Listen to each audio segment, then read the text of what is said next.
In the shadow of Arlington National Cemetery, where the weight of unspoken sacrifices hung heavy in the air, an old war veteran locked eyes with a young tomb guard, and in that moment, a simple question unraveled decades of hidden honor, leaving both men forever changed.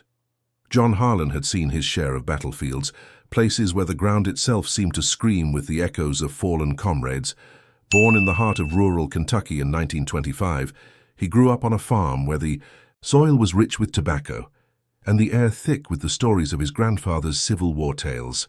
As a boy, John would sit on the porch listening to those faded memories while munching on homemade cornbread slathered in butter, a staple of Southern comfort that grounded him in simpler times.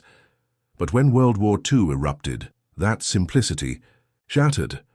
At just 18, he enlisted in the U.S. Army, shipping out to the Pacific Theater, where the jungles of Guadalcanal became his brutal classroom in survival. John's face, now etched with lines like the cracks in an old rifle stock, bore the marks of those days.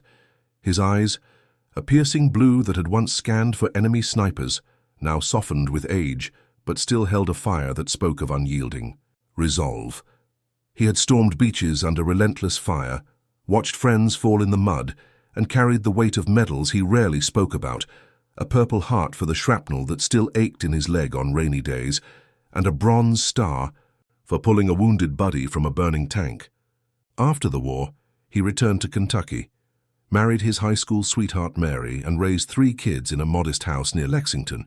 He worked as a mechanic, fixing cars with hands that had once gripped a Thompson submachine gun. But the war never truly left him. It lingered in nightmares and in the quiet moments when he'd stare at the American flag waving in his yard, whispering thanks to those who didn't make it back. Now, at 95 years old, John found himself in Arlington National Cemetery, a place he had visited only once before, decades ago. It was a crisp autumn day in October 2020, the leaves turning shades of red and gold, mirroring the colors of the fall foliage that blanketed the rolling hills of Virginia just across the Potomac River from Washington, D.C. He had come here on a pilgrimage of sorts, driven by a pull he couldn't ignore. His grandson, a young Marine fresh from boot camp at Parris Island, had accompanied him. But John insisted on making the walk to the tomb of the unknown soldier alone. "It's something I need to do by myself, son," he had said, his voice steady but laced with emotion, his wrinkled hand patting the boy's shoulder like a father imparting wisdom. As he approached the tomb, the air grew solemn, charged with the reverence that only such hallowed ground could command. The tomb of the unknown soldier stood as a marble sentinel, guarding the remains of unidentified American service members. From World War I, World War II, Korea, and Vietnam, it was a symbol of ultimate sacrifice, watched over by the elite sentinels of the 3rd U.S. Infantry Regiment, known as the Old Guard. These soldiers, hand-picked for their discipline and dedication, marched with precision that bordered on the mechanical, their steps echoing like heartbeats across the plaza. John leaned on his cane, his old army cap perched on his head, the faded insignia a testament to his service. He watched the changing of the guard ceremony, a ritual performed every hour on the hour so rain or shine. The incoming sentinel approached, his uniform impeccable, dark blue coat, white gloves, black shoes polished to a mirror shine. But what always struck visitors was the absence of rank insignia on the uniform. It was a deliberate choice, a mark of respect, so that no guard would outrank the unknowns they protected, who could have been privates or generals alike. The ceremony unfolded with flawless choreography, the click of heels, the inspection of the M14 rifle, the measured 21 steps along the black mat, the pause for 21 seconds, the turn and repeat. John's chest tightened as he observed, memories flooding back of his own drills on distant shores. His face, weathered and stern, softened with a mix of pride and sorrow, his lips pressing into a thin line as he fought back tears. Nearby, families whispered in awe, some snapping photos, but John stood silent, lost in thought. As the ceremony concluded and the guard took his post, John felt an inexplicable urge to approach. It wasn't typical. Visitors were kept at a distance. But something in the old man's bearing caught the attention of Sergeant Elias Thompson, the sentinel on duty. Elias, a 28-year-old from Texas, had joined the Army straight out of high school in Dallas. Drawn by stories of his father's service in Desert Storm, he had earned the prestigious Tomb Guard Identification Badge after rigorous training, one of the rarest awards in the military, symbolizing his commitment to this sacred duty. Off-duty, Elias enjoyed Tex-Mex barbecues with friends, savoring enchiladas and cold beer under the Lone Star sky, but here he was the embodiment of stoic honor. John shuffled closer, his cane tapping the stone. The guard, maintaining. His vigil, he glanced subtly, his face impassive but his eyes alert. "Excuse me, young man," John said, his voice gravelly with age and a hint of southern drawl. "I've been watching you folks for a while. Mighty impressive." Elias, bound by protocol not to speak while on the mat, nodded ever so slightly, his expression neutral but acknowledging. But as his relief approached for the next change, Elias stepped off, and in a rare break from routine motion, he turned to the veteran. Protocol allowed brief interactions off the mat, especially with fellow service members. "Sir, thank you for your service," Elias said, his Texas accent warm yet formal, his posture straight as a rifle barrel. John's eyes lit up, a small smile creasing his face, revealing the joy of recognition. "No, thank you, son. You guards here, you're something else. Reminds me of my days in the Pacific." He paused, his brow furrowing slightly. "But I gotta ask, where's your rank? I don't see any stripes or bars on that uniform." Elias's face remained composed, but a flicker of pride crossed his features, his jaw tightening with the weight of tradition. He pointed deliberately at his Tomb Guard uniform, the fabric crisp and unadorned. "It's right here, sir," he replied, his voice steady and respectful. "We don't wear rank, so we never outrank the unknowns. They could be anyone, private or general, and our duty is to honor them all equally." The words hit John like a gust of wind off the Potomac, stirring something deep within. His eyes widened, then misted over, his lower lip trembling as decades of buried emotions surfaced. In that instant, the old veteran saw not just a uniform, but a living testament to the honor he and his brothers had fought for. The moment lingered, heavy with unspoken understanding, as John processed the guard's words. He nodded slowly, his hand gripping the cane tighter, knuckles white. That's something powerful, son." "Never thought of it that way." His voice cracked slightly, betraying the storm of memories raging inside. Elias, sensing the depth of the veteran's emotion, offered a small, empathetic smile, his eyes softening just a fraction while maintaining his military bearing. They moved to a nearby bench away from the main plaza, where the sounds of tourists faded into the background. Arlington's vast expanse stretched out, rows upon rows of white headstones standing like silent sentinels under the blue sky. John sat down heavily, his leg aching from the walk, and Elias joined him, careful to keep his uniform pristine. "Tell me about your time, sir," Elias prompted gently, his tone inviting, like a grandson eager for stories around a Thanksgiving table laden with turkey and pumpkin pie, traditions that bound American families in gratitude. John leaned back, his gaze distant, as if peering through the mists of time. He spoke of Guadalcanal, the relentless rain turning the jungle into a quagmire, the constant threat of Japanese ambushes. We'd huddle in foxholes, sharing K-rations, those god-awful canned meats, but it kept us going. Lost my best friend there, Billy from Ohio. One minute he's joking about Buckeye football, the next, gone. His face contorted in pain, eyebrows knitting together, a single tear escaping down his cheek. He wiped it away quickly.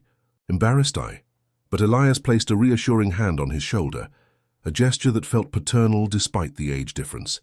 Elias listened intently, his own experiences paling in comparison but forging a bond.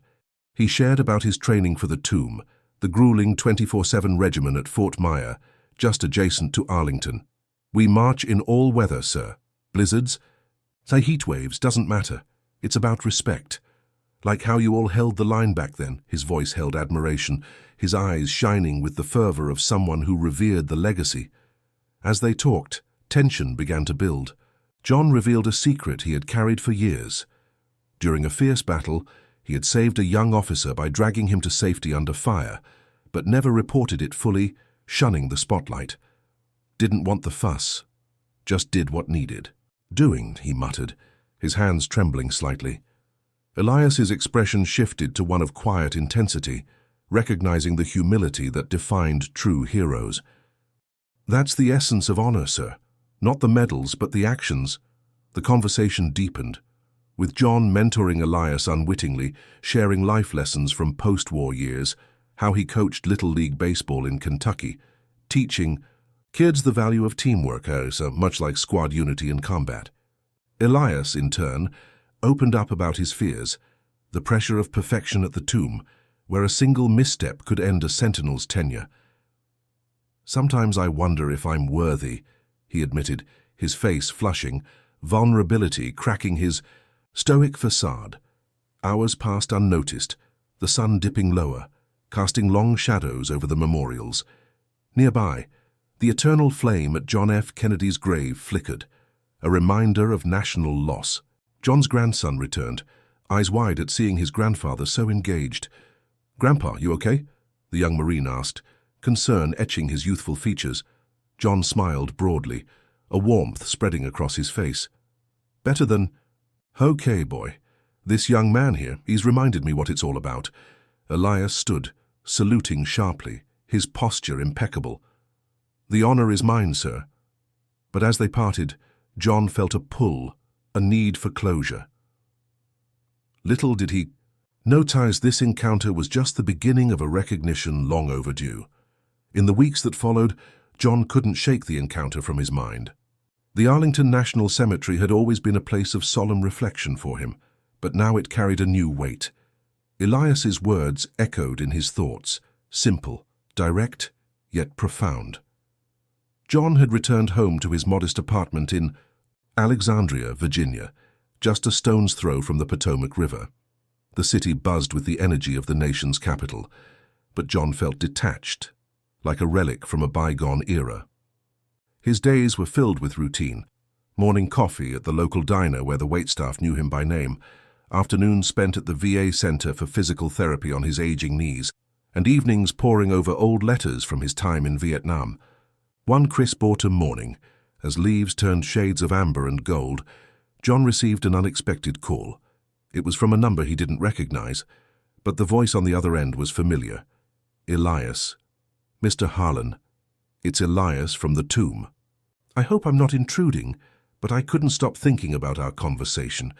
You mentioned your service, yes, and I did some digging. Turns out there's more to your story than you let on." John's brow furrowed, a mix of curiosity and apprehension washing over his lined face. He gripped the phone tighter, his knuckles whitening. "What do you mean, son?" Elias's tone was respectful, almost reverent. "Sir, your unit in Vietnam, the actions at Khe Sanh. I read about it in some declassified reports. You saved lives that day, didn't you? Risked everything to pull your brothers out under fire." John's eyes misted over, memories flooding back like a tidal wave. He remembered the mud-choked trenches, the relentless artillery, the faces of young men who'd never see home again. His voice cracked slightly. "That was a long time ago. We all did what we had to." But Elias pressed on, his enthusiasm palpable even through the phone. "No, sir, it's more than that. I've been talking to some folks here at the cemetery. There's talk of recognition, a ceremony perhaps. The tomb guards honor those who've served with distinction. Would you be open to it?" John hesitated, his heart pounding. Recognition? After all these years of quiet anonymity. He stared at the faded Purple Heart medal on his dresser, a symbol of wounds both seen and unseen. "Let me think on—" "Fatty," he replied, though a spark of something long dormant ignited within him. As days turned to weeks, John found himself drawn back to Arlington. He visited the tomb more frequently, watching the guards perform their meticulous rituals. Elias became a regular companion during these visits, sharing stories of his own path. Born in a small town in Ohio, Elias had enlisted straight out of high school, inspired by his grandfather's tales of World War II. Grandpa always said service isn't about glory, it's about duty, Elias shared one afternoon, his face serious under the brim of his hat. John nodded, seeing echoes of his younger self in the young man. A paternal bond began to form, unspoken but strong. John offered advice on life beyond the uniform, balancing pride with the humility that comes from loss. But tension built as the proposed ceremony approached. John learned that Elias had rallied support from veterans and groups, even reaching out to local congressmen. Whispers of John's heroism spread, and soon reporters called for interviews. John's face tightened with worry. He wasn't one for the spotlight. What if they dig too deep? What if they see the man I became after the war, the struggles? With nightmares, the failed marriages, he confided in Elias during a walk along the cemetery paths, lined with white headstones standing like silent sentinels. Elias stopped, turning to face him, his expression one of earnest determination. Sir, that's what makes it real. Honor isn't just for the perfect, it's for those who've carried the weight. The emotional intensity peaked one evening. When John attended a small gathering of tomb guards off duty, they shared beers at a nearby pub, the air thick with camaraderie. One guard, a burly sergeant named Mike, raised a glass. To John Harlan, the unsung hero. John's throat tightened, tears threatening to spill. For the first time, in decades, Mars, he felt seen, not as a forgotten veteran Taz, but as a man whose sacrifices mattered. Elias clapped him on the back, his smile wide. "Where's your rank?" Someone joked lightly, echoing that first meeting. John chuckled, pointing to his heart. "Right here, boys, right here." Yet, as the ceremony loomed, doubts crept in. John wrestled with the fear of vulnerability, of exposing his scars to the world. Little did he know, this internal battle would lead to a moment of profound recognition, not just from others, but from within. The day of the ceremony arrived under a clear blue sky, the kind that seemed to honor the occasion itself. Arlington National Cemetery was alive with a quiet buzz, veterans in crisp uniforms, families with children wide-eyed at the history around them, and a small contingent of media respectfully positioned at a distance. John stood at the edge of the gathering, his old service dress uniform feeling both familiar and foreign after years in storage. His hands trembled slightly as he adjusted the medals on his chest, each one a chapter of a life marked by duty and loss. Elias approached, impeccable in his tomb guard attire, his boots polished to a mirror shine. "Are you ready, sir?" he asked, his voice steady but his eyes betraying a hint of nervousness for his mentor. John's face, weathered by time, softened into a small smile. "As I'll ever be, lead the way." The ceremony began with the rhythmic march of the guards, their steps echoing like heartbeats across the hallowed ground. A speaker from the Army Historical Foundation took the podium, recounting John's actions in Vietnam with measured reverence, in the chaos of K-Sand, Sergeant John Harlan charged into enemy fire, pulling 3 wounded comrades to safety. His bravery saved lives and embodied the spirit of American resolve. John's eyes scanned the crowd, landing on familiar faces, old buddies from his unit who'd traveled from across the country, their own expressions a mix of pride and shared sorrow. One of them, Tom, a fellow survivor with a limp from shrapnel, nodded solemnly. The emotional weight hit John like a gust of wind. Tears welled as memories resurfaced, the screams, the smoke, the unbreakable bonds forged in hell. Elias stepped forward next, his posture ramrod straight. "Today, we recognize not just a hero, but a man who's carried the torch of honor." Quietly, "Sir, where's your rank?" The crowd hushed, and John, voice steady despite the lump in his throat, pointed to Elias's uniform. "It's right there, son. In every step you take, guarding our fallen." A wave of applause erupted. But it was the personal moments that cut deepest. Elias presented John with a commemorative plaque, engraved with words of gratitude from the Tomb Guard Society. "This is for you, from all of us," Elias said, his voice thick with emotion. John's hands shook as he accepted it, pulling Elias into a brief, firm embrace, a rare display from the stoic veteran. The relation they'd built, paternal and profound, shone through in that hug, a transfer of wisdom from one generation to the next. As the event wound down, John mingled with attendees, sharing stories over coffee and donuts, a nod to American traditions that grounded the moment in everyday life. A young boy, son of a guard, approached shyly. "My dad says you're a real hero. Thank you for what you did." John's eyes crinkled with warmth, kneeling to the boy's level. "Heroes are everywhere, kid. Like your dad watching over this place." The interaction stirred something deep within John, a sense of legacy that extended beyond his own life. In the quiet aftermath, as the sun dipped low over the Virginia hills, John and Elias walked together toward the tomb. The tension that had built throughout the weeks melted into a peaceful resolution. John felt a burden lift, the recognition healing old wounds he hadn't realized still festered. "You know, Elias, I came here that day feeling invisible. But you reminded me what honor really means," John said. His face relaxed, lines of worry smoothed by acceptance. Elias nodded, pride evident in his stance. "And you've shown me that true rank isn't on a uniform, it's in the lives." We touch. They paused at the tomb, saluting in unison as the guard changed. In that moment, surrounded by the eternal flames of remembrance, John found closure. His story, once buried in the annals of forgotten valor, now inspired a new generation. Honor and recognition, hard-earned and deeply felt, bridged the past and present in the heart of America's sacred ground.